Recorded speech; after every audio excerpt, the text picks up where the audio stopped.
السلام علیکم، welcome to my channel Novel Lab Voice. تو آئیے سنتے ہیں آج کی ویڈیو میں صنم شیخ کا خوبصورت ناول عشق جب کرتا ہے اسیر۔ شام 5 بجے کا وقت تھا اور ملک مینشن کے افراد گھر پر موجود نہ تھے، پھر بھی مینشن میں خاموشی کا نام و نشان نہ تھا۔ ملک شہباز بزنس کے سلسلے میں ملک سے باہر، جبکہ سائرہ بیگم اپنے فلاحی ادارے کے کام سے گھر سے باہر تھیں۔ اب ملک مینشن میں وہ تینوں تھی اور ان کی شرارتیں۔ وہ تینوں بچپن سے بیسٹ فرینڈز تھیں، اسکول لائف سے ساتھ پڑھتی آئی تھیں، گھر بھی قریب قریب تھے۔ یہ کراچی کا خوبصورت ترین علاقہ ڈیفینس تھا جہاں ان کی رہائش تھی۔ پری یعنی پریشہ ملک کے والد کامیاب بزنس مین تھے۔ ان کے بزنس پارٹنر رانا وسیم جو ان کے بہترین دوست اور کرن کے والد بھی تھے، ان کا بھرپور تعاون شامل تھا۔ پری، ماہم اور کرن کی دوستی بہت گہری تھی، جس کی وجہ خوشگوار گھریلو تعلقات تھے۔ ماہم کے والد پری کے تایا تھے، وہ معروف سرجن تھے۔ دونوں بھائیوں کے پیشے مختلف ہونے کے باوجود ان کی آپس میں کافی بنتی تھی، اس لیے تینوں گھروں کے بچوں کی آپس میں محبت مثالی تھی۔ ہر اتوار کے دن ناشتہ دونوں گھرانوں کے افراد ساتھ کرتے۔ ایک اتوار کو ملک حسام کے گھر کے افراد پری کے گھر اور ایک اتوار پری کی فیملی تایا کے گھر ناشتے پر مدعو ہوتی۔ دوسری طرف سید وجدان حیدر شاہ اپنے والدین کی اکلوتی اولاد تھا۔ اس کی سگی والدہ کا بچپن میں انتقال ہو گیا تھا اور سوتیلی ماں مائرہ اس سے بے پناہ محبت کرتی تھیں، مگر وجدان نے انہیں کبھی اہمیت نہ دی، وہ ان سے نفرت کرتا تھا۔ حویلی بھی وہ بی جان اور پھپھو کی وجہ سے چلا جاتا، ورنہ اس کا دل کبھی نہ مانتا کہ مائرہ شاہ اس کے آس پاس بھی موجود ہوں۔ اس کی وجہ ماضی کا وہ قصہ تھا جو وجدان کے ذہن سے چمٹ کر رہ گیا تھا۔ آج وجدان پورے ایک ہفتہ بعد یونیورسٹی آیا تھا، جہاں اس کا واحد اور بیسٹ فرینڈ سمیر اس کا منتظر تھا۔ شاندار پرسنالٹی اور ذہانت کی وجہ سے وجدان کراچی یونیورسٹی کا پرنس چارمنگ تھا۔ لڑکیاں اس کے ایک اشارے پر دل ہارنے کو تیار رہتیں، مگر وہ مرعوب ہونے والوں میں سے نہیں، کرنے والوں میں سے تھا۔ اس سب کے باوجود اس نے کبھی اپنی حدوں کو پھلانگنے کی کوشش نہ کی تھی۔ آج یونیورسٹی میں کافی چہل پہل تھی، کیونکہ سینئرز نئے آنے والے فریشرز کی ریگنگ میں مگن تھے، مگر وجدان ان سب سے لا تعلق لائبریری میں بیٹھا تھا جب سمیر آدم کا ابے و بے ہوش انسان، یونیورسٹی میں تہلکہ مچا ہوا ہے اور تو یہاں بیٹھا ہے۔ سمیر ہمیشہ کی طرح شور مچاتا ہوا آیا تھا۔ نتیجتاً لائبریرین نے دونوں کو لائبریری سے جانے کا حکم دے دیا۔ اب بک بھی لو۔ لائبریری سے باہر آنے کے بعد وجدان نے نہایت غصہ سے کہا تو سمیر اسے ریگنگ کے بارے میں بتانے لگا۔ اس سے پہلے سمیر کی باتوں پر مزید غصہ آتا اس کا فون بجنے لگا۔ وجدان نے سمیر کو کینٹین کی طرف جانے کا کہا اور کال کی طرف متوجہ ہو گیا۔ اسٹڈی کے دوران وجدان اپنا بزنس بھی سنبھال رہا تھا۔ کرن، ماہم اور پری کا یونی میں پہلا دن تھا، مگر کہیں سے بھی وہ فریشرز نہ لگتی تھیں۔ سب کی ریگنگ کا منہ توڑ جواب دیا تھا انہوں نے مل کر، اور اب کینٹین میں بیٹھی برگر اور کوک کے ساتھ انصاف کر رہی تھیں۔ یونیورسٹی کا سب سے بگڑا لڑکا واصف آ کر پری سے بدتمیزی کرتا ہے تو پری نے زناٹے دار تھپڑ ریسیو کیا۔ واصف کی عزت افزائی کا لائیو منظر سمیر نے دیکھا تو پری کو داد دیتے ہوئے کہا، خاکسار کو سمیر یزدانی کہتے ہیں سسٹر۔ سمیر کے سسٹر کہنے پر پری سمیت تینوں لڑکیوں نے مطمئن ہو کر اپنا اپنا تعارف کروایا۔ انہیں یہ بے ضرر اور شریر سا لڑکا اچھا لگا تھا جس کی نگاہوں میں ان کے لیے احترام تھا۔ یوں پری، کرن اور سمیر کی اچھی دعا سلام ہو گئی، مگر ماہم کو نہ جانے کیوں سمیر سے خدا واسطے کا بیر تھا۔ سمیر نے یونیورسٹی کی فریشرز پارٹی کی کمپیئرنگ کے لیے پری کا نام لکھوایا، جس پر پری کو 440 وولٹ کا جھٹکا لگا، کیونکہ محض ایک دن میں تیاری کر پانا اسے ناممکن لگ رہا تھا، مگر سمیر کی حوصلہ افزائی پر بالآخر وہ تیار ہو گئی۔ پارٹی کے روز یونیورسٹی گراؤنڈ میں وہ سمیر اور اپنی دونوں چڑیلوں دوستوں کو ڈھونڈ رہی تھی۔ آج اس نے پاؤں کو چھوتی بلیک گھیردار فراک، زرکون ٹاپس پہنے براؤن بالوں کو کھلا چھوڑ رکھا تھا۔ وہ نظر لگ جانے کی حد تک پیاری لگ رہی تھی۔ پری نے سمیر کو کال ملائی اور اپنے دھیان میں چلتے ہوئے سامنے سے آتے وجدان شاہ سے بری طریقے سے ٹکرائی کہ کچھ دیر اس کی آنکھوں کے آگے اندھیرا چھا گیا۔ ابے او مسٹر، نظر نہیں آتا کیا؟ یہ آنکھیں اللہ نے دیکھنے کے لیے دی ہیں۔ اپنی غلطی ہونے کے باوجود پری مقابل پر برس پڑی، مگر وجدان اسے ایک ہاتھ سے سائڈ کرتا گزرتا چلا گیا تو پری کو سخت غصہ آیا۔ ہوگا کوئی لینڈ لارڈ، مگر میں بھی ایری گیری نہیں، ملی تو صحیح، اگلی بار دماغ درست کر دوں گی۔ پری بڑبڑاتی ہوئی اسٹیج کی پچھلی جانب چل پڑی جہاں سمیر موجود تھا۔ سمیر کی یہ بتانے پر کہ میں تمہارے ساتھ کمپیئر نہیں کر رہا بلکہ میرا دوست پارٹنر ہے تمہارا، پری کا دماغ گھوم گیا۔ وجدان کے ساتھ اسٹیج پر جانے سے اس نے صاف انکار کر دیا۔ مجھے بھی کوئی شوق نہیں پارٹنر بننے کا جسے بات کرنے کی تمیز نہ ہو، وجدان کہتے ہوئے موبائل میں مصروف سا چلا گیا۔ سمیر حیران سا دونوں کا ریئیکشن دیکھ رہا تھا۔ پری کے سب بتانے پر سمیر کا کہکا بے ساختہ تھا۔ پری نے سمیر کو گھور کر دیکھا مگر اس سے پہلے وہ کچھ کہتی وجدان واپس آ گیا۔ ارے میری پیاری بہن، کیوں عزت کا فالودہ بنوا رہی ہو لاسٹ مومنٹ پر انکار کر کے؟ وجدان نے غصے میں کہا ہوگا مگر وہ دل کا برا نہیں ہے۔ جب وہ خود پر بات نہیں لے رہا تو میں کیوں بری بنوں؟ پری نے سوچتے ہوئے حامی بھر لی۔ اسٹیج پر دونوں کو ساتھ دیکھ کئی آنکھوں میں نفرت تھی۔ پری نے مسکراتے ہوئے سب کو ویلکم کیا جبکہ وجدان نے مسکرانے کی زحمت بھی نہ کی تھی۔ آج تو آپ کو ڈانس کرنا ہی پڑے گا، ایک منچلے جونیئر کی آواز پر پری کی روح فنا ہوئی۔ ڈانس اور اس کھڑوس کے ساتھ؟ وجدان بھی جانے کس موڈ میں تھا، مسکراتے ہوئے پری کی طرف بڑھا اور یہی 21ویں صدی کا حیرت انگیز واقعہ تھا کہ وجدان حیدر شاہ مسکرایا تھا۔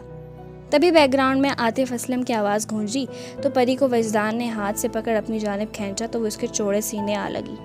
چھوڑو مجھے، تمہاری ہمت کیسے ہوئی مجھے ہاتھ لگانے کی؟ پری اس کی آہنی گرفت میں کسمسائی۔ زیادہ دماغ خراب مت کرو، سامنے دیکھو نیہا کتنی خوش ہے کہ ہم یہ نہیں کر پائیں گے۔ کہتے ہوئے وجدان نے اس کا رخ سامنے کی طرف کیا۔ نیہا سینئر ڈیبیٹیٹر اور کافی مغرور لڑکی تھی۔ وہ پری کو کمپیئرنگ کے لیے کافی کچھ سنا کر گئی تھی کہ یہ سب پری کے بس کا کام نہیں ہے۔ دائیں طرف سمیر یقین بھری نظروں سے انہیں دیکھ رہا تھا۔ وجدان نے ایک ہاتھ سے گھما کر پری کو قریب کیا تو دیکھنے والوں کو وہ ایک دوسرے کی سنگت میں بہت خوش لگے مگر کسی کو یہ معلوم نہ تھا کہ ان کا بس چلے تو ایک دوسرے کی جان لے لیں۔ پری اب سمجھ گئی تھی کہ اسے اپنے دوستوں کے لیے جیتنا ہے، سو وہ خاموشی سے وجدان کا ساتھ دینے لگی۔ آخر میں اس نے وجدان کے پاؤں پر ہیل ماری اور بدلے میں وجدان نے اسے گرا دیا۔ چونکہ اسٹیج کے پردے برابر ہو گئے تھے اس لیے کسی نے نہ دکھا مگر پری کے پاؤں میں موج آ گئی تھی۔ فرسٹ سیمسٹر شروع ہو چکا تھا اور سبھی پڑھائی میں مصروف تھے۔ سمیر 3rd ایئر کا اسٹوڈنٹ تھا جبکہ ماہم، پری اور کرن کا 1st ایئر تھا یونی میں، اس لیے وہ زیادہ لوگوں کو نہ جانتی تھیں۔ البتہ سمیر سے ان کی ہائی ہیلو ہو جاتی تھی۔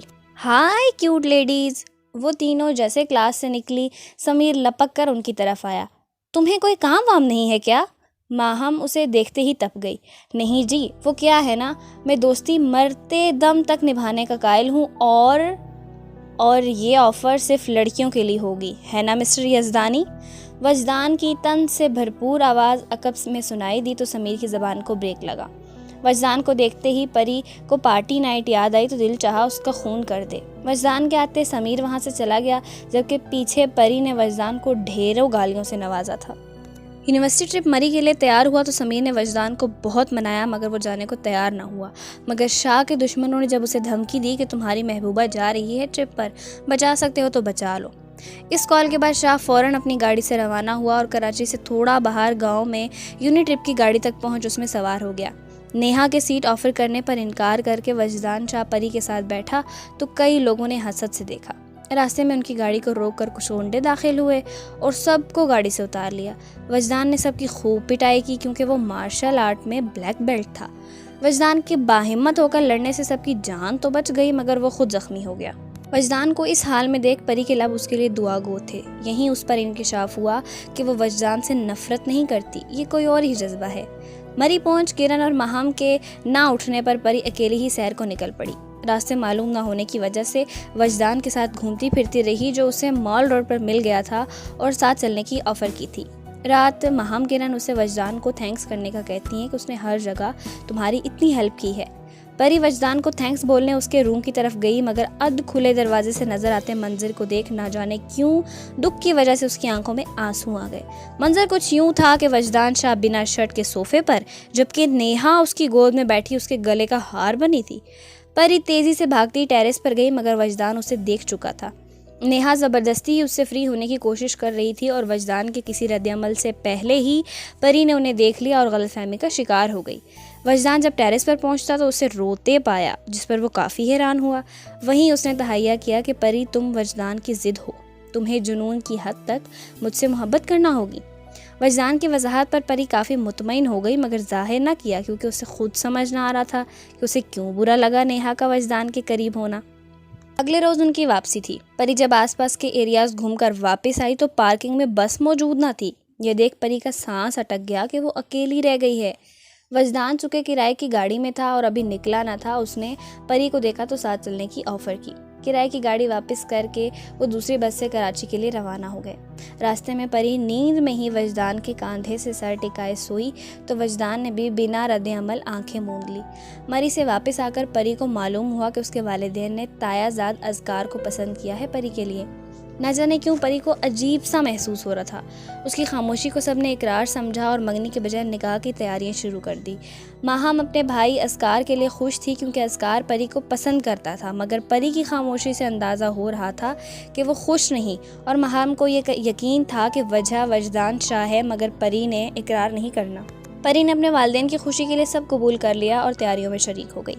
دوسری طرف وجدان کو بی جان نے حویلی بلایا۔ وجدان خود بھی ان سے پری کے متعلق بات کرنا چاہتا تھا۔ بی جان نے اسے کہا کہ ہماری خواہش ہے تم مہرین سے شادی کر لو۔ مہرین اس کی پھوپھی ذات تھی اور بی جان کی بات وہ کبھی نہ ٹال سکتا تھا، سو مان لی۔ مہرین وجدان سے محبت کرتی تھی، اس لیے یہ خبر اس کے لیے زندگی کی نوید تھی۔ شاہ نے اتفاق سے والد حیدر شاہ اور مائرہ شاہ کی باتیں سن لی اور اسے معلوم ہوا کہ مہرین سے شادی کا مشورہ بی جان کو مائرہ شاہ نے دیا تھا۔ اگلی صبح ناشتے کی میز پر اس نے نکاح کرنے سے ہی انکار کر دیا کیونکہ مائرہ شاہ کی کوئی بھی بات نہ ماننا وہ اپنا اولین فرض سمجھتا تھا۔ وجدان کے انکار پر مہرین ٹوٹ سی گئی اور اس کی حالت پر مائرہ شاہ اور سبینہ بیگم مہرین کی امی تڑپ جاتی کیونکہ وہ اس کے دل کا حال بخوبی جانتی تھیں۔ وجدان شاہ بھی جان گیا تھا کہ مہرین اسے پسند کرتی تھی، مگر وہ بے بس تھا کیونکہ وہ پری سے نکاح کا سوچ چکا تھا اور وجدان شاہ جو چاہتا حاصل کر لیتا تھا۔ پری جب پارلر سے تیار ہو کر نکلی تو راستے میں چند نقاب پوشوں نے اسے بے ہوش کر کے گاڑی میں ڈالا اور نامعلوم منزل کی جانب چل پڑے۔ پری کو ہوش آیا تو وہ انتہائی خوبصورت کمرے میں موجود تھی اور وہیں اسے معلوم ہوا کہ وجدان نے اسے اغوا کروایا تھا۔ وجدان نے کچھ تصاویر دکھائیں جو پری اور وجدان کی مختلف مقامات پر مری میں لی گئی تھیں۔ پری کے گھر والے یا کوئی بھی دیکھتا تو ضرور غلط فہمی کا شکار ہوتا۔ مجبوراً وجدان کی شرط کے آگے ہار مان کر پری کو اس سے نکاح کرنا پڑا۔ سمیر چونکہ وجدان کی محبت سے واقف تھا تو اس نے سارے معاملے میں اس کی مدد کی اور پری کو بخیر و عافیت گھر پہنچایا۔ پری کے گھر یہ معلوم ہوتے ہی کہ پری نکاح کر چکی ہے، ملک شہباز نے اجنبیوں کے سے انداز میں اسے وجدان کے ساتھ رخصت کیا جو نکاح نامے سمیت وہاں پہنچا تھا۔ اذکار کا دل بہت بری طرح ٹوٹا تھا۔ اسے یہ امید نہ تھی کہ پری ان موقع پر یوں کرے گی۔ وقت گزرنے کے ساتھ وجدان کو احساس ہوتا گیا کہ پری کے وہ اپنی ضد کہہ رہا تھا مگر وہ اس کی محبت بن چکی تھی، مگر اقرار کرنا اس کی انا کے خلاف تھا۔ شاہ نے اپنے دشمنوں کا پتہ لگوایا جنہوں نے اس کی فیکٹری کو جلایا اور کئی مرتبہ پری اور وجدان کو نقصان پہنچانے کی بھی کوشش کی تھی۔ وہ اور کوئی نہیں، اس کے ماموں سفیان شاہ اور اس کا کزن ارسل تھے۔ رشتوں کے اس دھوکے پر وجدان کا دل بہت بری طرح دکھا۔ ساتھ اسے معلوم ہوا کہ وہ حادثہ جس میں زہرہ شاہ وجدان کی ماں کا انتقال ہوا تھا وہ واقعی ایک حادثہ تھا۔ ماہرہ شاہ کے ساتھ سفیان شاہ یعنی اس کے ماموں نے زبردستی کی کوشش کی تھی اور حیدر شاہ یعنی اس کے والد نے بروقت پہنچ کر انہیں بچایا۔ ماہرہ ان کے سینے سے لگی رو رہی تھیں اور یہی منظر زہرہ شاہ نے دیکھا اور غلط فہمی کا شکار ہوئی کہ ان کی سہیلی ماہرہ نے ان کا گھر برباد کیا ہے۔ حیدر شاہ وضاحت کے لیے ان کے پیچھے بھاگے مگر پاؤں پھسل کر سیڑھیوں سے گرنے کی وجہ سے زہرہ شاہ کی موت ہوئی اور اس میں ماہرہ کا قصور تو کہیں نہ تھا۔ مگر یہ سب غلط فہمی وجدان کے ذہن میں بھرنے والے اور کوئی نہیں اس کے ماموں تھے جنہوں نے جائیداد کے حصول کے لیے یہ سب کیا تھا۔ حقیقت جاننے کے بعد وجدان ماہرہ شاہ سے معافی مانگتا ہے کہ کبھی ماں کا درجہ نہ دیا تھا اور وہ تھیں کہ ہمیشہ اس کے لیے فکر مند رہیں۔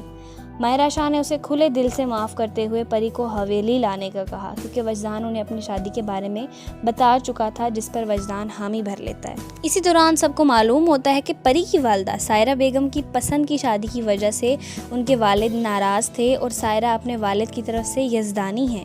سمیر نے پری کو اپنے بھتیجے ایان کی برتھ ڈے پارٹی میں انوائٹ کیا۔ وہیں معلوم ہوا تھا کہ سمیر اور نہال پری کے کزن ہیں۔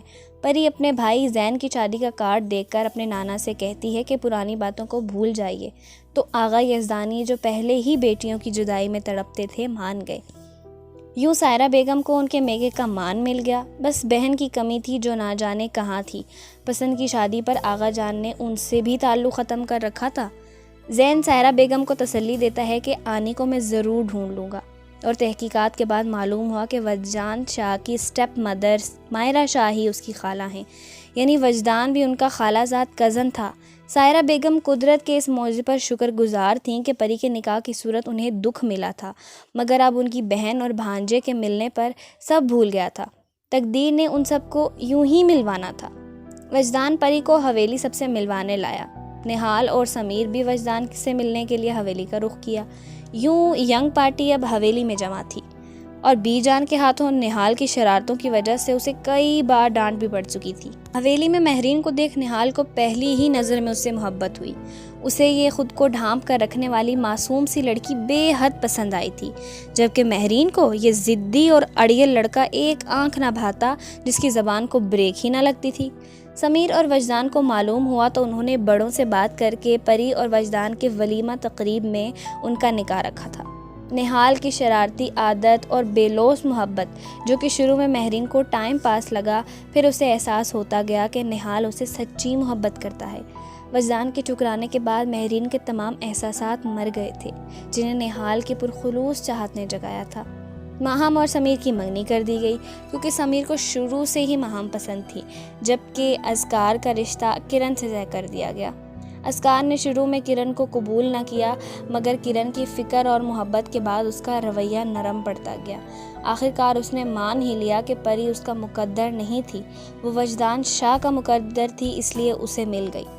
وجدان کی پری کے لیے محبت میں دن بدن اضافہ ہوتا گیا، کیونکہ جب عشق کرتا ہے اسیر تو ضد اور انا ہار جاتی ہے۔ پری کو بھی وجدان سے بے پناہ محبت تھی، جس کا اس نے برملا اظہار کیا۔ اذکار نے کرن سے اپنے رویے کی معافی مانگ کر اسے بیوی کا درجہ دیا۔ کرن کو اذکار سے محبت ہو گئی تھی، کیونکہ نکاح کے بولوں میں بہت طاقت ہوتی ہے، اور اس کی محبت اور فکر کا صلہ اذکار کی محبت کی صورت اسے مل گیا تھا۔ 2 سال بعد پری اور وجدان اپنی 2 سالہ شہزادی کے ساتھ کینیڈا روانہ ہوئے۔ سبھی ان کو سی آف کرنے ایئرپورٹ آئے تھے۔ ان کی یہ خوبصورت کہانی تو ختم ہوئی، مگر عشق کی اسیری کا سفر ابھی باقی تھا۔ ابھی تو عشق کو کئی اور دلوں کو بھی اسیر کرنا تھا۔ قسمت محبت کا ہاتھ تھامے ایک نئی کہانی لکھنے چل دی تھی۔